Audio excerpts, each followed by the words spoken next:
naive is where you assume good intent on other people's parts as a kind of default. You assume that what people are saying is generally what they believe, and that other people's interior experience is probably a lot like yours, and that where fucked up things are happening is probably mostly because of mistakes and things like that.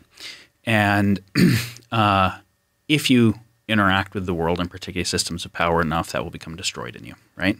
And then the naivete will crash upon the rocks of reality, and then you'll move into a cynical place where you realize how much ladder climbing, how much of virtue is virtue signaling, how much of communication as a whole is strategic, where someone is saying something for the effect they want it to have, not just for what they maximally believe. How much of the epistemic commons is the result of everyone's agentic desire to make other people believe stuff rather than just what is true. All those types of things, right? So and by the way, cynical. And when you say epistemic commons, you're talking about how we even get information by epistemic. Yeah. We could call it the knowledge commons, which is just the available information that we can all look at. But it's not just the knowledge, because the methodology that produced it, right, the epistemic process, is going to be key to whether or not I believe it, how I factor it, all those types of things. And then what do I do with that? There's an epistemic process of how do I factor that data to actually come up with forecasts and conclusions. So the data is not that interesting by itself, the entire epistemic commons. How do we collectively make sense of the world together? Got it. So you had the naive, then you had the cynical. You know you're in the cynical if you say something like, if you don't know who the sucker in the room is, it's you. Right? Because you assume that the game of power is happening everywhere. There is some suckers, they're getting taken advantage of, etc. I think the key is that there is such a thing as post-cynical. And the cynical would say the only thing that is not cynical is naive. Because typically things don't even have an awareness of a developmental stage that is beyond them, right? So that's where you get the mistake. Blindness, So the post-cynical says it is possible to authentically care about something more than just self-interest in a way that you're actually willing to make real sacrifice for, and that there are other people who also can, and that authentic relationships of trust can be formed.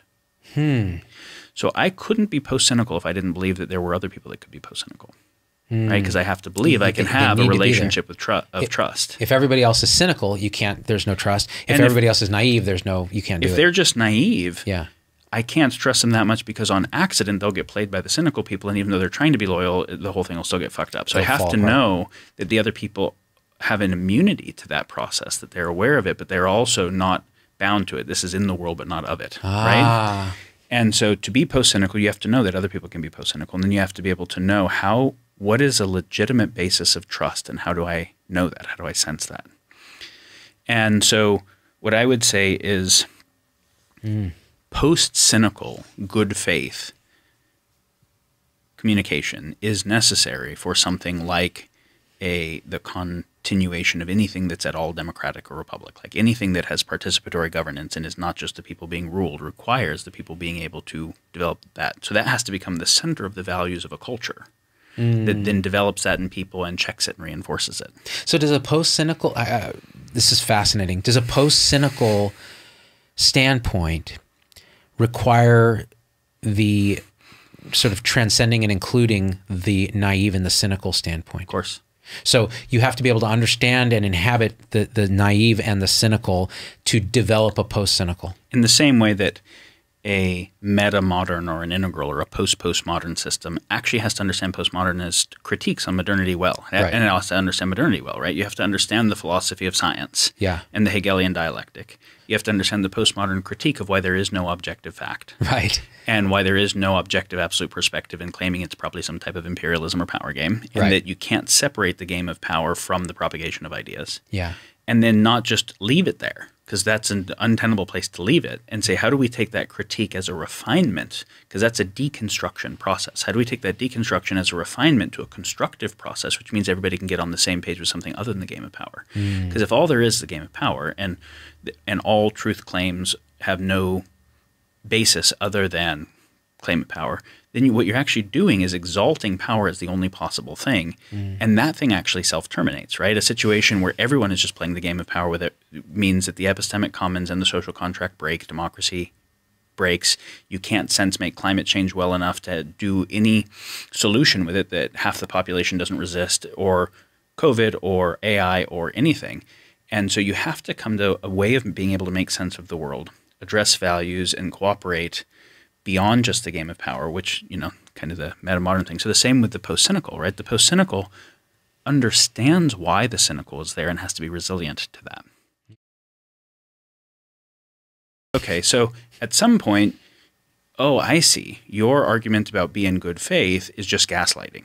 You're not going to be in good faith. You're going to pretend. You're going to ask us to be in good faith and then just fuck us. And you're going to screw us. Yeah. Oh, you see this play out on social media all the time. In which case, cynicism then seems like the only informed thing. Right.